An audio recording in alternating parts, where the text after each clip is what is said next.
What's up, guys? Welcome to the channel Rockin' the Country. I'm Don. This is a blast. I'm doing part 2 of the 28 songs that I've given a rating of 10 to. In the 3.5 years that I've had this channel, I get shocked at the end of songs because frequently I forget that I'm going to rate them, and then it comes down to it. And in that moment, all of my internal criteria for what resonates with me come full force. And I'll be looking back, I'll be like, if there wasn't a flaw in it, I go flaw searching in my brain in that billionth of a second that I give myself. And frequently, in these songs of tens, I did not see a flaw. I didn't hear one. I didn't feel one. I didn't sense one. So anyway, that's sort of the criteria here that we go by in case you missed part 1. But here we go with the second part of songs that I've given a rating of 10 to. Buck Owens and Dwight Yoakam's Under Your Spell Again. And this is about a man who loves his woman so much that he keeps taking her back. And you could just feel his pain. And the way Dwight and Buck did this song, it just was brilliant. Billy Dean. The next one is Billy Dean's If There Hadn't Been You. Billy Dean in the 90s, Billy Dean is as good a songwriter and balladeer as there is. And this song, If There Hadn't Been You, about a woman that came into his life and resurrected who he was as a man, just goes deep. I mean, Billy's got a lot of really good songs, but this one just hit me. It was, and I could relate to it too, but absolutely beautiful. And the next one, wow, this is the flip side of it, of Billy Dean's song. Miranda Lambert's Love Your Memory. Every single time I listen to the song, I'm transported to a whole other place. Every single time. And I've listened to it a lot. And this is just about a relationship going wrong. And the woman just wants to love his memory, but she doesn't want to see him. She doesn't want to touch him, doesn't want to feel him. She just wants to love his memory tonight. And I don't know, just having gone through a divorce myself, some lyrics, some songs just take you to that space, that sort of like multiplier effect, if you want to call it, of impact. And Miranda's voice always does that. Miranda has this vibrato or something in it where when she delivers a lyric, it is just otherworldly. And this song, absolutely flawless. And all right, the next one is Jason Eddy's AM Country Heaven. I wound up taking that one down because I got notified through YouTube and such, copyright holders and stuff. And so there's things that goes on behind the scenes that, you guys don't even need to know about. But I wound up taking that down. So it won't be in the country playlist. You won't see it there, but that was in the order of like Murder on Music Row type of thing, where slamming country music, but it was done so well without being nasty or mean. But AM Country Heaven was a 10, absolutely. And Willie T. Taylor, if I recall correctly, isn't he out in California? But I think Willie T, he commented at some point in the comments. I love it when the artists show up.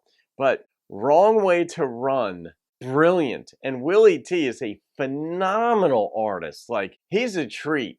Seriously, some people are just absolute gems, treats, and Willie T is all of that. Talented, smart, emotionally invested, intellectually invested in his music. And this song, well, I mean, what a concept, but was about like somebody contemplating what his eventual passing will mean.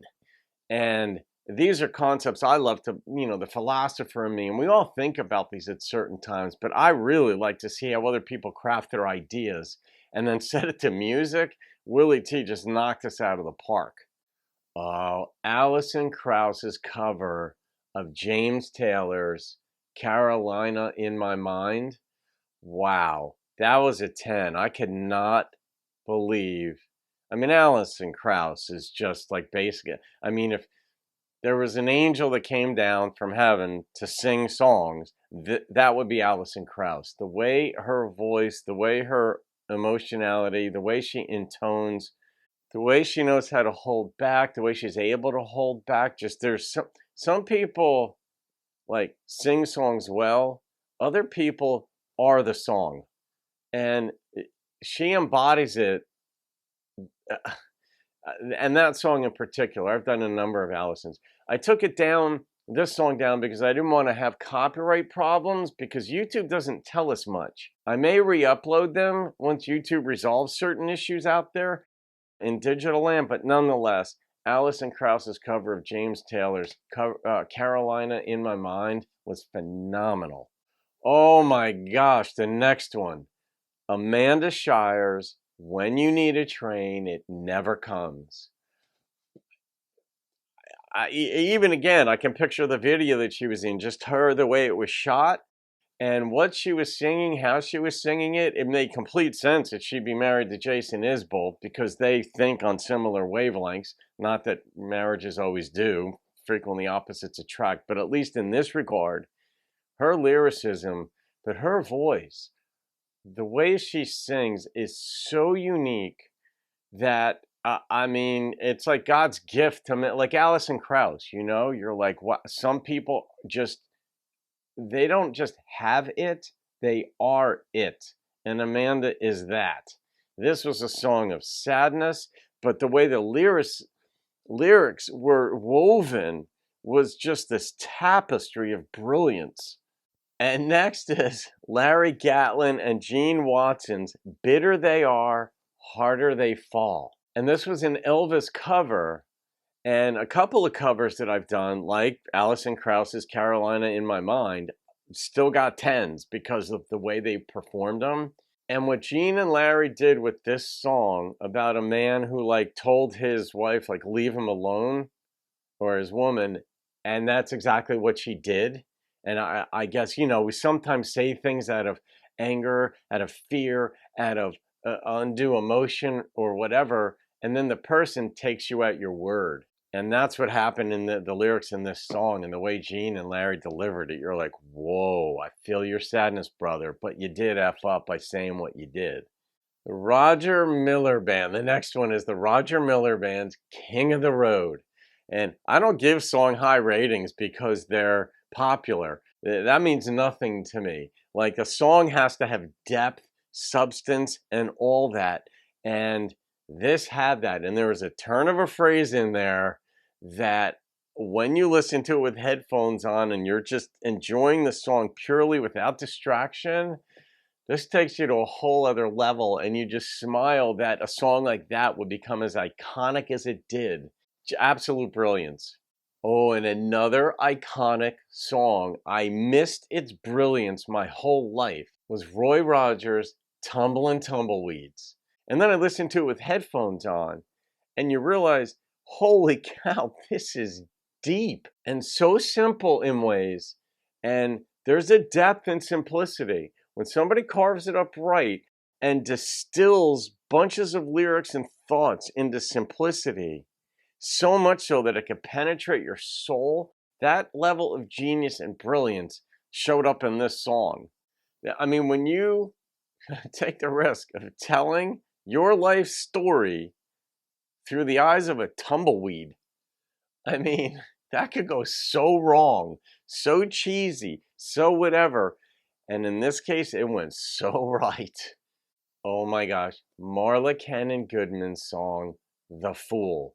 It was the first and maybe only song I've reacted to of Marla's. I've done her father, Buddy Cannon. I mean, Buddy's just an elite songwriter, so his stamp is all over country music.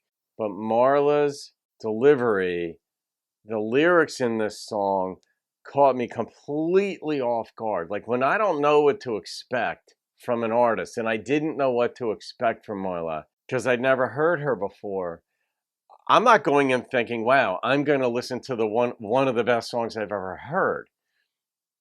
And that's exactly what I heard. And if I recall correctly, it was a song about a woman falling in love with a man who emotional problems or some kind of life problems, and the depiction of that sliver of her life was off the chart brilliant. And Marla had a gorgeous voice too. It was a 10.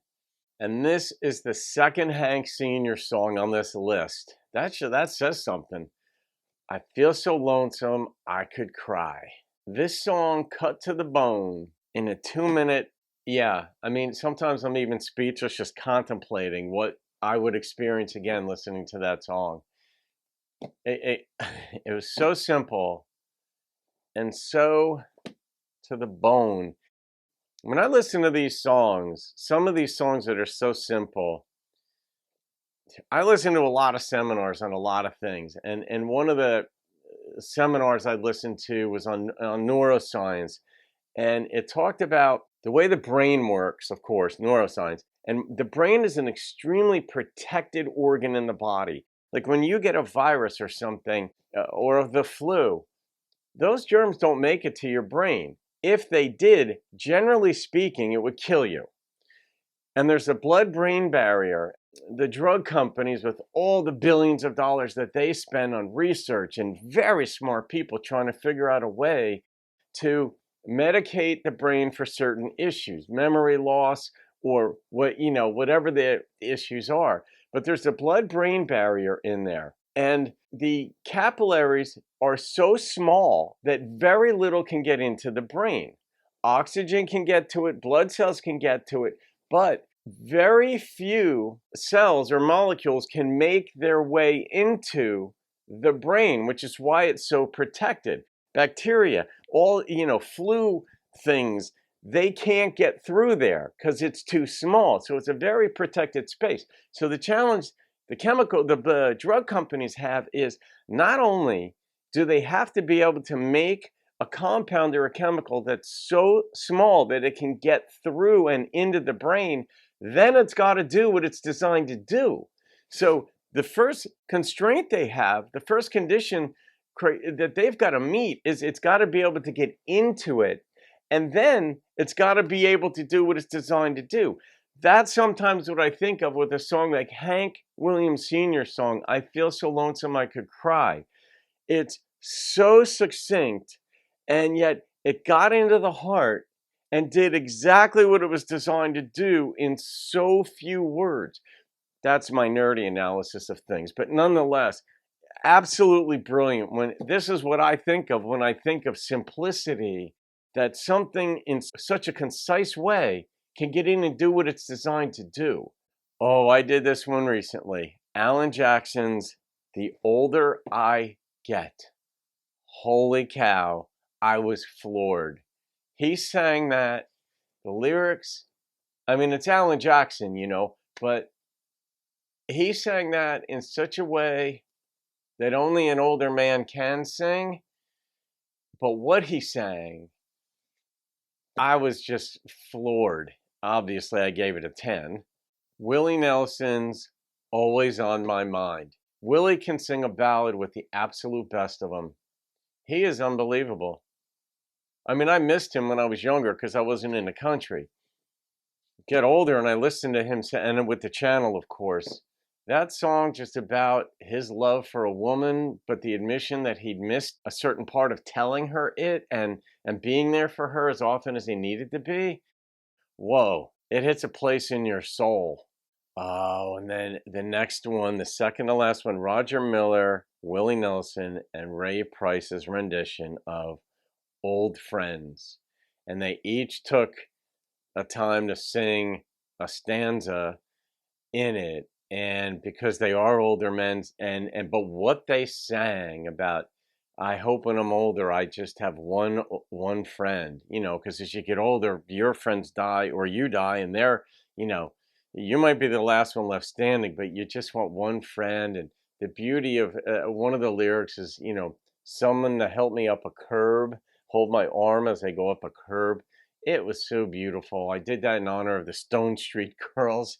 That has a whole different series of videos I did, but it's just about the truth of getting older in life.